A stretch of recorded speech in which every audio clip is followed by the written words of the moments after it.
ഈ ഒരു premium app use ചെയ്താണ് ഞാൻ എന്റെ റൂം കൺട്രോൾ ചെയ്യുന്നത്. ഇതിലേക്ക് ഒരു പ്രീമിയം ഫീച്ചേഴ്സ് ഒക്കെ കൊണ്ടുവരുന്നതിന് മുമ്പ് ഈ ആപ്പ് ഇതേപോലെ ആയിരുന്നു. ഇതാണ് ഇതിന്റെ ബിഫോർ, ഇതാണ് ഇതിന്റെ ആഫ്റ്റർ. പ്രീമിയം അല്ലാത്ത ഈ ഒരു ആപ്പ് എങ്ങനെ ഒരു പ്രീമിയം ഫീല് കൊണ്ടുവരാ എന്നുള്ള കാര്യങ്ങളൊക്കെ ആയിരിക്കും ഈ വീഡിയോയിലുള്ളത്. ആൻഡ് ഇതിലുള്ള എല്ലാ കാര്യങ്ങളും ഞാൻ വളരെ സിമ്പിൾ ആയിട്ടാണ് എക്സ്പ്ലെയിൻ ചെയ്യുന്നത്. അതുകൊണ്ട് തന്നെ നിങ്ങളൊരു പ്രോഗ്രാമർ അല്ല എന്നുണ്ടെങ്കിലും നിങ്ങൾക്ക് ഈ വീഡിയോ വാച്ച് ചെയ്യാം. ഇനിയിപ്പോൾ പ്രോഗ്രാമർ ആണെങ്കിലും കുഴപ്പമില്ല. ഈ വീഡിയോ ചെയ്യുമ്പോഴേക്കും നിങ്ങൾക്ക് എങ്ങനെയാണ് ഒരു ആപ്പ് ഉണ്ടാക്കണമെന്നും അതിനകത്തുള്ള എന്തൊക്കെ സ്റ്റെപ്സും പ്രോസസ്സ് കാര്യങ്ങളൊക്കെയാണ് ഉള്ളതെന്നുള്ളതിന്റെ ഫുൾ ഐഡിയ കിട്ടും. ആൻഡ് ഈ ആപ്പ് ഉണ്ടാക്കാനായിട്ട് ഞാൻ ബ്ലെൻഡറും ആഫ്റ്റർ എഫക്റ്റും യൂസ് ചെയ്തിട്ടുണ്ട്. ബ്ലെൻഡർ ഒരു 3D സോഫ്റ്റ്വെയർ ആണ്, അതായത് ഇതേപോലത്തെ 3D റെൻഡേഴ്സ് ഒക്കെ ഉണ്ടാക്കാൻ യൂസ് ചെയ്യുന്ന ഒരു ആപ്പാണ്. പിന്നെ ആഫ്റ്റർ എഫക്റ്റ് എന്ന് പറയുന്നത് 2D ആനിമേഷൻ അങ്ങനത്തെ കുറെ കാര്യങ്ങളൊക്കെ ചെയ്യാനുള്ള ഒരു ആപ്പ്. അപ്പൊ ഈ രണ്ട് സോഫ്റ്റ്വെയറും എന്തിനാണ് ഈ ആപ്പ് ഉണ്ടാക്കാനായിട്ട് യൂസ് ചെയ്തത്, ഇതിനെല്ലാത്തിനുള്ള ആൻസർ പറഞ്ഞുതരാം. ഈ 3 കാര്യങ്ങൾ കൊണ്ടാണ് ഈ ആപ്പിന് ഒരു പ്രീമിയംനെസ് ഇല്ലാന്നത്. ഒന്നാമത്തെ എന്താന്ന് വെച്ച് കഴിഞ്ഞാല് ഈ ആപ്പ് യൂസേഴ്സിന് ഒന്നും കാണിച്ചു കൊടുക്കില്ല. അതെന്താന്ന് വെച്ച് കഴിഞ്ഞാൽ ഈ ആപ്പ് ഇപ്പോൾ ഈ ESP ആയിട്ട് കണക്ട് ചെയ്യാൻ നോക്കുകയാണെന്നുണ്ടെങ്കിൽ ഇതേപോലത്തെ ഈ ഒരു ഐക്കൺ കാണിച്ചുകൊണ്ടിരിക്കും. ഇതിപ്പോ എറർ ആയാലും ഈ ഐക്കൺ കാണിച്ചുകൊണ്ടിരിക്കും. റീട്രൈ ചെയ്യണമെന്നുണ്ടെങ്കിൽ ഈ ഒരു ഐക്കൺ കാണിക്കും. അപ്പൊ അതുകൊണ്ട് തന്നെ ഇപ്പൊ ആസ് എ യൂസർ ഈ ആപ്പ് എന്താണ് ചെയ്യണമെന്നൊരു ഐഡിയ ഉണ്ട്. ഇതിപ്പോ എറർ ആണോ അല്ലെങ്കിൽ ഇതിപ്പോ വർക്കിംഗ് ആണോ എന്നുള്ള ഒരു കാര്യങ്ങളൊക്കെ ഒരു ഊഹം വെച്ച് ഇതാക്കാനേ പറ്റുള്ളൂ. അത് നമ്മുടെ ഒരു യൂസർ എക്സ്പീരിയൻസിനെ അത് നല്ല രീതിക്ക് ബാധിക്കും. അത് കാരണം ഈ ആപ്പിന്റെ ഒരു പ്രീമിയംനെസ് കുറയും. കാരണം ഇത് എന്താ ചെയ്യണമെന്ന് ഒരു ഐഡിയ ഉണ്ടാവില്ല, ഇത് ഹാങ് ആവും, കിടക്കുക, സോ അങ്ങനത്തെ കുറെ ഇഷ്യൂസ് ഒക്കെ ഉണ്ട്. പിന്നെ രണ്ടാമത്തെ എന്ന് പറയുന്നത് ഞാൻ നേരത്തെ പറഞ്ഞ പോലെ ഈ ആപ്പ് ഹാങ് ആവലും അങ്ങനത്തെ കുറെ ഇഷ്യൂസ് ഉള്ളത് കൊണ്ട് ഇതിന്റെ കോഡെല്ലാം ഒപ്റ്റിമൈസ് ചെയ്യാം. അപ്പോൾ അതിന്റെ ഫുൾ ഡീറ്റെയിലോട്ട് ഞാൻ കിടക്കണില്ല. ഇത് സിമ്പിൾ ആയിട്ട് പറയുകയാണെന്നുണ്ടെങ്കിൽ ഇപ്പോൾ ഈ ആപ്പിൽ ഞാൻ ആദ്യത്തെ പ്രോബ്ലം ആയിട്ടുള്ള ഇതിന്റെ സ്റ്റേറ്റ് ഒന്നും കാണിക്കില്ല. അതായത് ഇപ്പൊ ഈ ആപ്പ് എന്താണ് ചെയ്യണമെന്നുള്ളതിന്റെ ഒരു സ്റ്റാറ്റസ് ഒന്നും കാണിക്കില്ല. അതാണ് ആദ്യം സോൾവ് ചെയ്യുന്നത്. അതിനായിട്ട് നമുക്ക് ഈ ഹോം സ്ക്രീനിൽ തന്നെ ഇപ്പോൾ ഇത് കണക്റ്റിംഗ് ആണെങ്കിൽ കണക്റ്റിംഗ് കാണിക്കും, കണക്ട് ആയി കഴിഞ്ഞാൽ കണക്റ്റഡ് എന്ന് കാണിക്കും. ഇതിപ്പോ റീട്രൈ ചെയ്യണമെന്നുണ്ടെങ്കിൽ റീട്രൈ എന്ന് കാണിക്കും. ഇപ്പൊ ആസ് എ യൂസർ എനിക്കൊരു ഔട്ട്പുട്ട് കിട്ടണുണ്ട് ഈ ആപ്പിൽ നിന്ന്, എന്താണ് അത് ചെയ്യണമെന്നുള്ളത്. അപ്പൊ അതുകൊണ്ട് തന്നെ ഗസ് വർക്ക് ഒന്നും ചെയ്യണ്ട, എന്താണെന്നുള്ളത് നമുക്ക് ഉടനടി അറിയാൻ പറ്റും. ഇങ്ങനത്തെ കാര്യങ്ങളൊക്കെ ഡയറക്റ്റ് അറിയാ എന്നുള്ളത് വളരെ വലിയൊരു കാര്യം. മൂന്നാമത്തെ കാര്യം എന്ന് പറയുന്നത് ഇതിന്റെ UI ആണ്, എസ്പെഷ്യലി ദി ഹോം സ്ക്രീൻ. ഇവിടെ ആയിരിക്കും കൂടുതൽ ടൈം സ്പെൻഡ് ചെയ്യണം. അപ്പൊ ഈ ഒരു ബ്ലാക്ക് ബോക്സ് ആണ് ഇതിന്റെ മെയിൻ കമ്പോണന്റ് ആയിട്ട്. അപ്പോൾ ആ ഒരു സംഭവം നമുക്ക് ഈ UI കാണിച്ചു കഴിഞ്ഞാൽ ഈ ആപ്പ് അതിനു വേണ്ടിയുള്ളതാണെന്ന് അറിയാൻ പറ്റും. ഓക്കെ, ഇപ്പോൾ ഫോർ എക്സാമ്പിൾ ഒന്നുമില്ല. ഇത്രയും കാര്യങ്ങളായിരുന്നു ഇതിന്റെ ഓൾഡ് വേർഷനിൽ ഉണ്ടായ പ്രോബ്ലം. അപ്പോൾ അതെല്ലാം സോൾവ് ചെയ്യണം. ഈ ആപ്പ് ഒരു നോർമൽ ആപ്പിൽ നിന്ന് ഒരു പ്രീമിയം ആപ്പിലേക്ക് കൊണ്ടുവരണം. പിന്നെ ഈ ആപ്പ് ഞാൻ മാത്രമേ യൂസ് ചെയ്യുള്ളൂ, വേറെ ആരും യൂസ് ചെയ്യൂല. അപ്പൊ അത് കാരണമാണ് കുറെ എററും കാര്യങ്ങളൊക്കെ ഉണ്ടായത്. ആപ്പ് ആയിക്കോട്ടെ, വെബ്സൈറ്റ് ആയിക്കോട്ടെ, ഇതിന്റെ എല്ലാത്തിന്റെയും എൻഡ് ഗോൾ എന്തായിരിക്കണം അറിയാം. ഇത് ഒരു സിംഗിൾ ലൈൻ ഓഫ് കോഡ് എഴുതുന്നതിന് മുമ്പ് തന്നെ നമുക്കൊരു ഐഡിയ വേണം, സ്ട്രക്ചർ എങ്ങനെ ഇരിക്കണം, ഇതിനകത്ത് എന്തൊക്കെ ഫീച്ചേഴ്സ് വേണം എന്നുള്ള കാര്യങ്ങളെല്ലാം. അതല്ല എന്നുണ്ടെങ്കിൽ ഇപ്പോ ഫോർ എക്സാമ്പിൾ ആയിട്ട് എടുക്കുകയെന്നുണ്ടെങ്കിൽ നമ്മളിപ്പോൾ ഒരു ഡാറ്റാബേസ് ആണ് ഉണ്ടാക്കണമെന്നുണ്ടെങ്കിൽ ഓൾറെഡി അറിയാം എന്തൊക്കെ ഡാറ്റ വരും, എന്തൊക്കെ ഡാറ്റ നമ്മൾ കൂടുതൽ സ്റ്റോർ ചെയ്യും എന്നുള്ള ഫുൾ ഡീറ്റെയിൽ അറിയാമെന്നുണ്ടെങ്കിൽ നമുക്ക് ആ ഡാറ്റാബേസ് ഒരു പ്രാവശ്യം ക്രിയേറ്റ് ചെയ്താൽ മതി. അത് കഴിഞ്ഞിട്ട് നമുക്ക് ഇനി എഡിറ്റിങ്ങിന്റെ വലിയ ആവശ്യമൊന്നും വരില്ല. കാരണം നമ്മുടെ പ്ലാനിങ് അത്രയും സോളിഡ് ആണ്. അപ്പോൾ എല്ലാം ടൈമും ഇതേപോലെ പ്ലാൻ ചെയ്യാൻ പറ്റൂല എന്നുണ്ടെങ്കിലും പറ്റാവുന്ന അത്രയും പ്ലാൻ ചെയ്യാം. ഇതിനകത്ത് ഇപ്പോൾ കാണുന്ന ഈ ഒരു ഇൻട്രോ സ്ക്രീനിൽ നമ്മുടെ സ്റ്റാറ്റസ് റിയൽ ടൈമിൽ അപ്ഡേറ്റ് ചെയ്യും. അപ്പോൾ ഇത് അപ്ഡേറ്റ് ചെയ്യാനായിട്ട് എന്ത് സംഭവം യൂസ് ചെയ്യണമെന്നുള്ള കാര്യങ്ങളെല്ലാം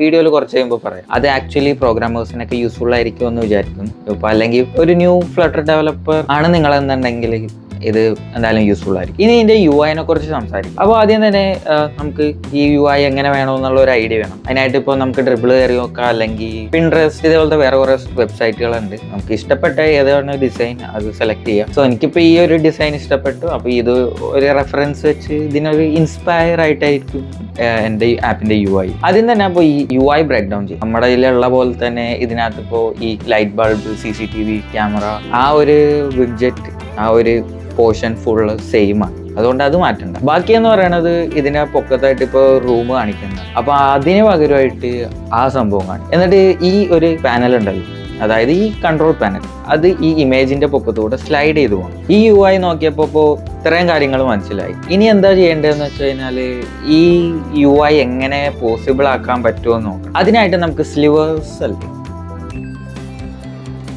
അതിനായിട്ട് ഫ്ലട്ടറിൽ സ്ലിവർ എന്ന് പറഞ്ഞ ഒരു വിഡ്ജറ്റ് ഉണ്ട്. അത് യൂസ് ചെയ്തിട്ട് നമുക്ക് ഇതേപോലത്തെ ഒരു UI ഉണ്ടാക്കിയെടുക്കാൻ പറ്റും. ആൻഡ് അതിനൊരു ലിമിറ്റേഷൻ ഉണ്ട്, അതിനൊരു പാക്കേജും വേണം. ആ ഒരു ലിമിറ്റേഷൻ മാറ്റാനായിട്ട്. ഞാനത് യൂസ് ചെയ്തത് നോർമൽ സ്ലിവർ ആണ്. ഇതിനകത്ത് നമുക്ക് സ്ലിവർ ആപ്പ് ബാർ ഉണ്ട്, വേറെ കുറെ സ്ലിവർ വിഡ്ജറ്റ്സ് കാര്യങ്ങളൊക്കെ ഉണ്ട്. അതെല്ലാം യൂസ് ചെയ്തിട്ടും ഞാൻ വിചാരിച്ച പോലത്തെ ഒരു UI എത്താൻ പറ്റില്ല. അതായത് ഇതേപോലെ പാരലാക്സ് ആനിമേഷൻ അല്ലെങ്കിൽ പാരലാക്സ് സംഭവം കൊണ്ടുവരാൻ പറ്റില്ല. അങ്ങനെ കുറച്ചൊക്കെ സെർച്ച് ചെയ്തപ്പോഴാണ് ഞാൻ ഈ പാക്കേജിനെ കുറിച്ച് അറിയുന്നത്, സ്ലിവർ ടൂൾസ്. ഈ സംഭവം യൂസ് ചെയ്ത് നമുക്ക് ഇപ്പൊ നോർമൽ ആയിട്ടുള്ള സ്റ്റാക്ക് ഉണ്ടല്ലോ, അതായത് ഒന്നിന്റെ പൊക്കത്ത് ഒന്ന് വെക്കുക എന്നുള്ളൊരു UI-യുടെ ഒരു സംഭവം, അതായത് ഫ്ലട്ടറിൽ സ്റ്റാക്കിന്റെ വിഡ്ജറ്റ് ഉണ്ട്, എക്സാക്ട്ലി അതേപോലത്തെ ഒരു വിഡ്ജറ്റ് നമുക്ക് ഈ സ്ലിവേഴ്സിലും കൊണ്ടുവരാൻ പറ്റും. അതിനാണ് ഈ സ്ലിവർ ടൂൾസ് യൂസ് ചെയ്യുന്നത്. അപ്പോൾ അത് യൂസ് ചെയ്തിട്ടാണ് നമുക്ക് ഈ ഒരു പാരലാക്സ് ആനിമേഷൻ കിട്ടിയത്. ഇതിലുള്ള ഈ ഒരു ഇമേജ് സിമ്പിൾ ഇമേജ് അല്ല, ഇതിലൊരു ട്രിക്ക് ഉണ്ട്. കാരണം ഇതിപ്പോൾ ഞാൻ ഇതിലെ ലൈറ്റ് ഓൺ ആക്കി കഴിഞ്ഞാൽ ഈ ഇമേജിലും ലൈറ്റ് ഓൺ ആവും. ഞാൻ ഇപ്പോൾ ലൈറ്റ് ഓഫ് ചെയ്ത് കഴിഞ്ഞാൽ ഈ ഇമേജിലും ലൈറ്റ് ഓഫ് ആവും. അപ്പോൾ ഈ ഒരു സംഭവം പോസിബിൾ ആക്കാനായിട്ട് ആണ് ഞാൻ ബ്ലെൻഡർ യൂസ് ചെയ്തത്. അപ്പോൾ വീഡിയോയുടെ ആദ്യം പറഞ്ഞ പോലെ തന്നെ ഈ ഒരു സോഫ്റ്റ്വെയർ യൂസ് ചെയ്യണത് 3D റെൻഡേഴ്സ് 3D മോഡൽസ് ഒക്കെ ഉണ്ടാക്കാനാണ്. അപ്പോൾ ഞാൻ ഈ ഒരു ഇത് ജസ്റ്റ് ഒരു ബ്ലാക്ക് ബോക്സ് ആയതുകൊണ്ട് തന്നെ മോഡൽ ചെയ്യാൻ വലിയ ടൈമൊന്നും എടുത്തില്ല. അപ്പൊ ഇത് മോഡൽ ചെയ്തു,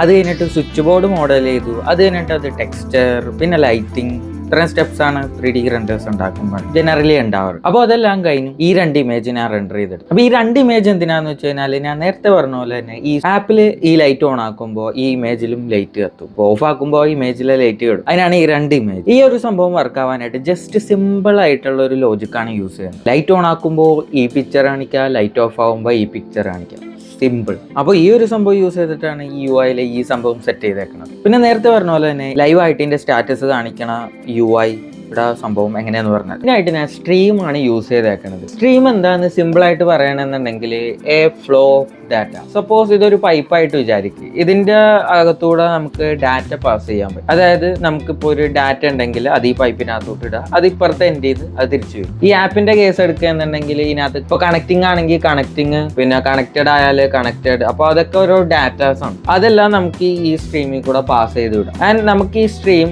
നമുക്ക് സബ്സ്ക്രൈബ് ചെയ്യാൻ പറ്റും. ഇത് സബ്സ്ക്രൈബ് ചെയ്ത് കഴിഞ്ഞാൽ ഇതിനകത്തൂടെ വന്ന ഡാറ്റാസ് നമുക്ക് ലിസൺ ചെയ്യാൻ പറ്റും. അതാണ് ഇതിലെ മെയിൻ കാര്യം. ഈ ഒരു സ്ട്രീമിന്റെ ഒരു സംഭവം യൂസ് ചെയ്തിട്ടാണ് ഈ ആപ്പിലെ റിയൽ ടൈം അപ്ഡേറ്റ്സ് എല്ലാം കാണിക്കുന്നത്. ഇതിനെക്കാട്ടി ഇത്തിരി ഡീറ്റെയിൽ ഒക്കെ ആയിട്ട് അറിയണമെന്നുണ്ടെങ്കിൽ ഫ്ലട്ടറിന്റെ ചാനൽ ഉണ്ട്, അതിനകത്ത് ഈ സ്ട്രീമിനെ കുറിച്ചൊക്കെ ഇത്തിരി കൂടെ നല്ല ഡീറ്റെയിൽ ആയിട്ട് പറഞ്ഞിട്ടുണ്ട്. അപ്പോൾ അതും ചെക്ക് ചെയ്ത് നോക്കാം. ഇത്രയൊക്കെ അപ്ഡേറ്റ് ചെയ്തതിൽ, അതായത് ഇപ്പോൾ കോഡ് ഒപ്റ്റിമൈസ് ചെയ്ത്, പിന്നെ ഇതിന്റെ ഹോം സ്ക്രീനിലെ UI റെഡിയാക്കി, അതുപോലെ തന്നെ ഇത് എന്താ ചെയ്യണമെന്നുള്ള സ്റ്റാറ്റസ് ലൈവ് അപ്ഡേറ്റിംഗ് കൊണ്ടുവന്നു.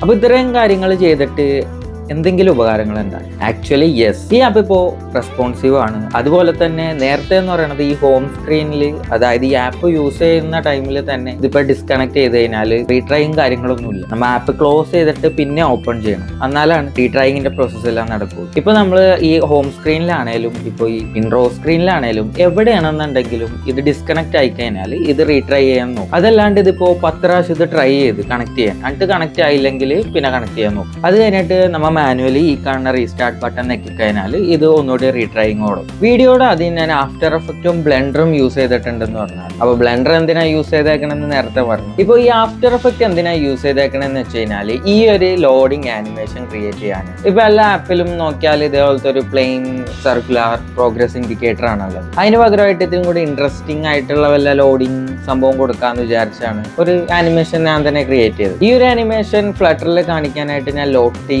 പാക്കേജ് ആണ് യൂസ് ചെയ്തേക്കുന്നത്. ലോട്ടിയുടെ വെബ്സൈറ്റിൽ കയറി കഴിഞ്ഞാൽ വേറെ കുറെ ആനിമേഷൻസും ലോഡിംഗ് സ്ക്രീനും അങ്ങനെ കുറെ സംഭവങ്ങൾ ഓൾറെഡി ഉണ്ട്. നിങ്ങൾക്ക് വേണമെന്നുണ്ടെങ്കിൽ അവിടെ നിന്നും എടുത്ത് യൂസ് ചെയ്യാം. അതെല്ലാം നിങ്ങൾക്ക് ആനിമേറ്റ് ചെയ്യാൻ അറിയുന്നുണ്ടെങ്കിൽ ആഫ്റ്റർ എഫക്റ്റിൽ ഇതിന്റെ പ്ലഗിൻ ഇൻസ്റ്റാൾ ചെയ്തിട്ട് നിങ്ങൾക്ക് തന്നെ ആനിമേറ്റ് ചെയ്ത് യൂസ് ചെയ്യാവുന്നതാണ്. അപ്പൊ ഇത്രയൊക്കെ ആയിരുന്നു ഈ ആപ്പ് ഉണ്ടാക്കാൻ ഉണ്ടായ പ്രോസസ്സും കാര്യങ്ങളൊക്കെ. അപ്പൊ ഇതിൽ എന്തെങ്കിലും കാര്യങ്ങൾ ഇത്തിരി ഡീറ്റെയിൽ ആയിട്ടൊക്കെ പറയണമെന്നുണ്ടെങ്കിൽ നിങ്ങൾക്ക് കമന്റ് ചെയ്യുക, അതിന് വേറെ വീഡിയോ ഉണ്ടാക്കാം. പിന്നെ ഇപ്പൊ നിങ്ങൾക്ക് ഈ ബ്ലാക്ക് ബോക്സിൽ എന്താണ്, എങ്ങനെയാണ് ഇത് ഉണ്ടാക്കിയെന്നൊക്കെ അറിയണമെന്നുണ്ടെങ്കിൽ ഈ വീഡിയോ പോയി കണ്ടുനോക്കാം. 2-3 വീഡിയോസ് ഉണ്ട് ഇതിനെ കുറിച്ച്, അതെല്ലാം പോയി കണ്ടുനോക്കാം. Okay, by.